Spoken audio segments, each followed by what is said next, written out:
The ledge is no wider than a palm's breadth. 400 meters of vertical shear drop away into shadow. The hoof, split, flexed to maximum divergence, anchors to stone through friction alone. Above, the Golden Eagle banks, converting 2,722 joules of kinetic energy into a descending arc. The impact will shift the center of gravity by precisely 10 centimeters. That is enough. The metacarpal bones bear 1,500 kilograms of compressive load as tremors ripple through keratin and rock. To understand how they arrived here,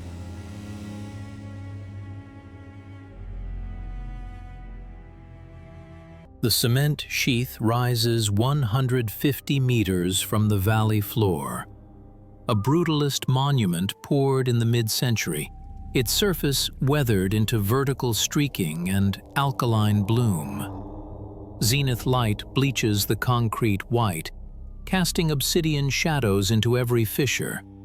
Within the blood of the mountaineers, the renin-angiotensin-aldosterone system awakens. Sodium levels fall below 135 millimoles. The body demands what only vertical stone can provide. Salt, the ancient currency of survival embedded in human architecture. This is not hunger. It is a metabolic imperative coded across 10,000 generations. The minerals leached from concrete by rain and freeze-thaw cycles concentrate in microabrasions, in the efflorescence that blooms like frost across the dam's face. Their ancestors climbed granite cliffs. These architects of the void simply adapted. The vertical no longer divides earth from sky. It connects need to fulfillment. The climb is not chosen. It arrives like a tide.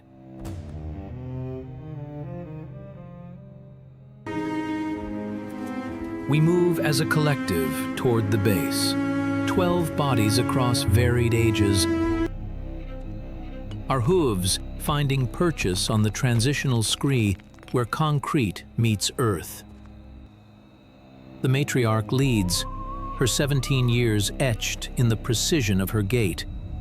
Behind her, the yearling kid tests each step, learning the language of weight distribution and the mandatory pause. The cement sheath looms. Its surface promises survival measured in milligrams of sodium chloride. The journey begins.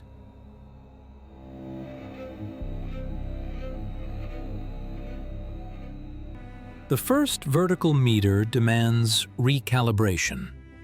Horizontal movement, the domain of predator evasion, yields to vertical ascent, where gravity becomes opponent and ally simultaneously. The Achilles tendon elongates, storing elastic energy with each placement. Our center of gravity shifts forward, ribs nearly brushing the concrete, reducing the moment arm that would peel us from the wall. The transition is 10,000 years old, rehearsed in marrow and sinew. We do not climb. We redistribute ourselves along a new axis.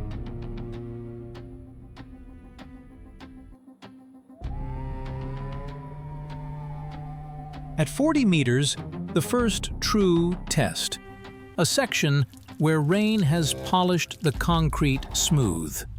Here, the 0.85 coefficient of friction between the paradiddle organ and stone approaches its minimum threshold. Each hoof spreads incrementally, the split widening to increase surface contact through mechanical interlock. 10 seconds pass before weight commits. The tongue emerges, not tasting but surveying friction through moisture, reading microscopic pitting invisible to sight. Timeline gravity takes hold. Every cell commits to the vertical. There is no longer a choice to descend.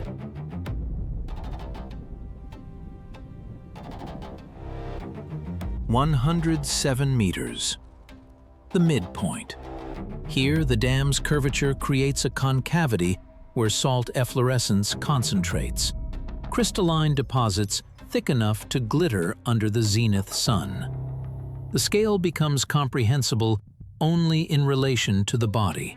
150 meters of vertical concrete rising and falling from this ledge. The wind carries no scent, only pressure variations that speak of thermal columns and atmospheric shear. We have arrived at the reason. Now comes the communion.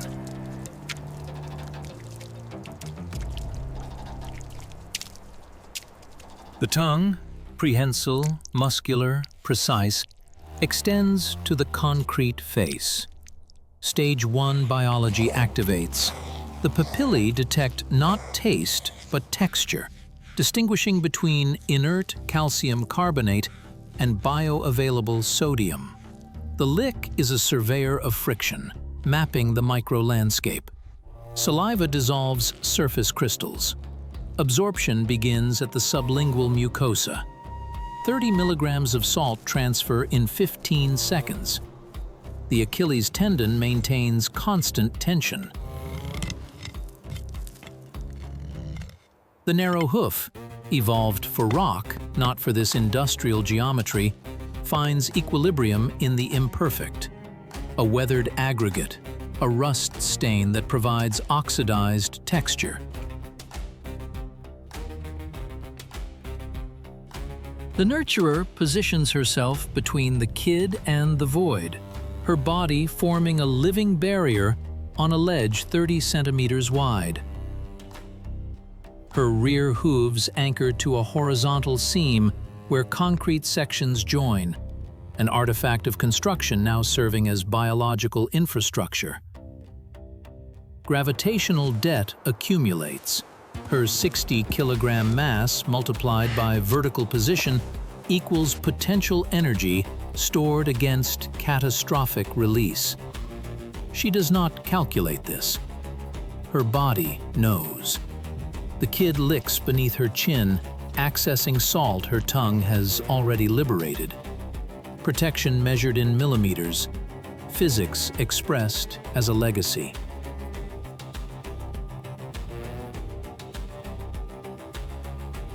In the silence between licks, the cement sheath speaks its own language.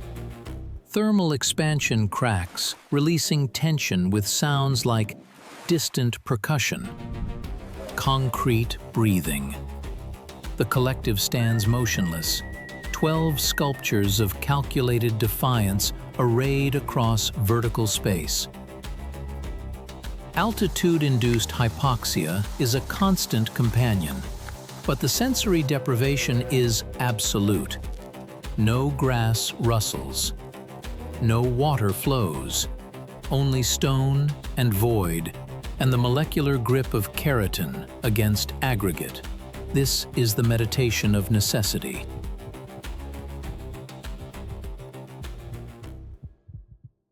The shadow arrives before the bird. Atmospheric updrafts carry the golden eagle in a thermal spiral, a geometry of predation that converts zenith tier altitude into acceleration.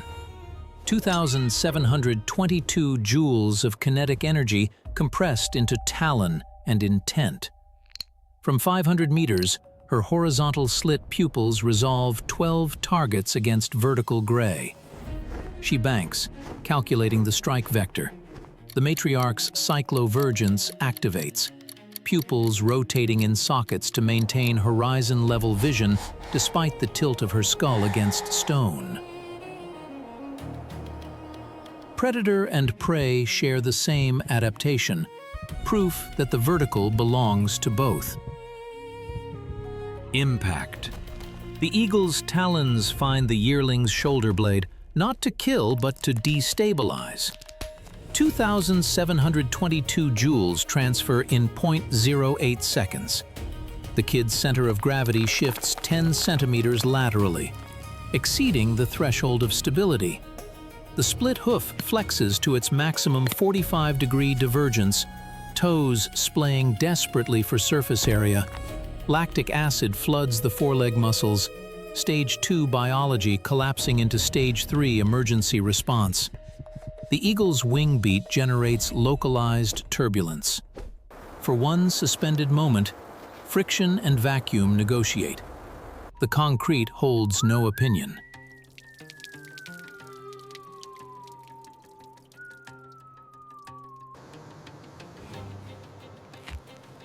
The metacarpal bones do not yield.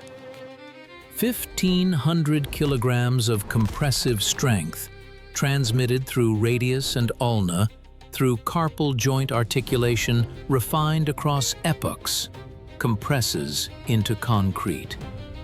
The hoof pad deforms microscopically, conforming to aggregate texture invisible to human vision. The tongue of friction speaks louder than the scream of wind. The kid's center of gravity returns to the 5-centimeter safety margin. The eagle ascends without prize, her energy expenditure exceeding caloric return. On the vertical face, stillness returns. The triumph is molecular. The architects endure.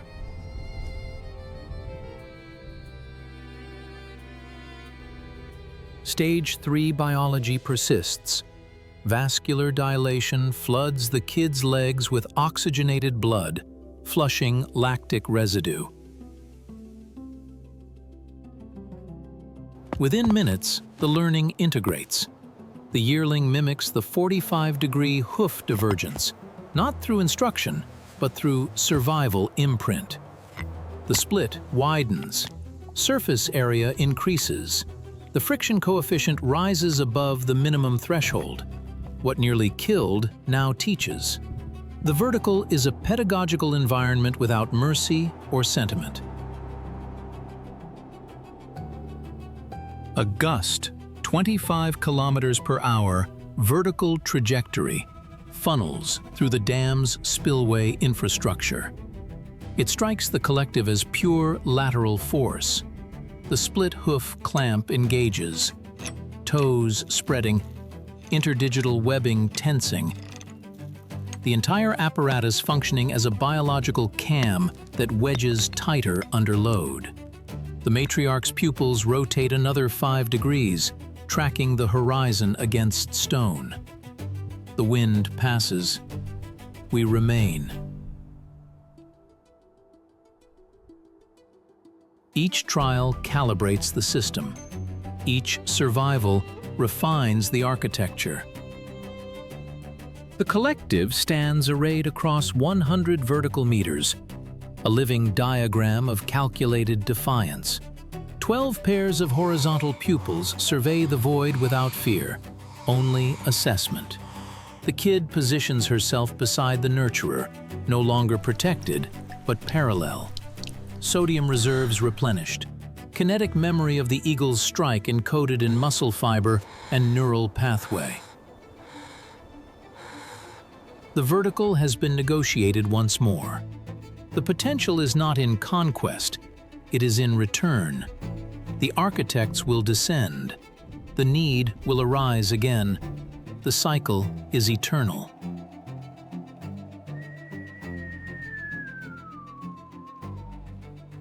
Departure reverses the deliberation. The descent requires equal precision. Controlled fall arrested by friction. Gravity ally becoming neutral observer. We leave the cement sheath with 14 grams of sodium distributed across the collective. Enough for one season. The concrete returns to silence, its salt reserves already replenishing through rain and mineral leaching.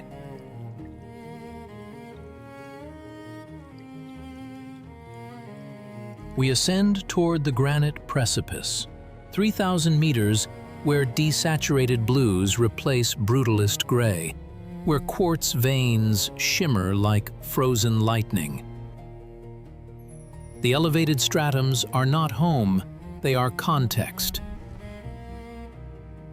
The vertical is identity. Behind us, the dam stands as a monument to human ambition. Before us, igneous stone remembers when mountains were young. Zenith light begins its descent toward the horizontal, casting the world into amber and shadow. The architects remain where gravity argues most fiercely against existence. On concrete and granite, on limestone and basalt, wherever the vertical rises to meet biological imperative, we stand. Adaptation is neither victory nor surrender. It is grammar, the syntax of survival written in friction coefficient and metacarpal compression. The void below, the summit above, the endless present of the vertical. We are here because stone is here, because salt is here.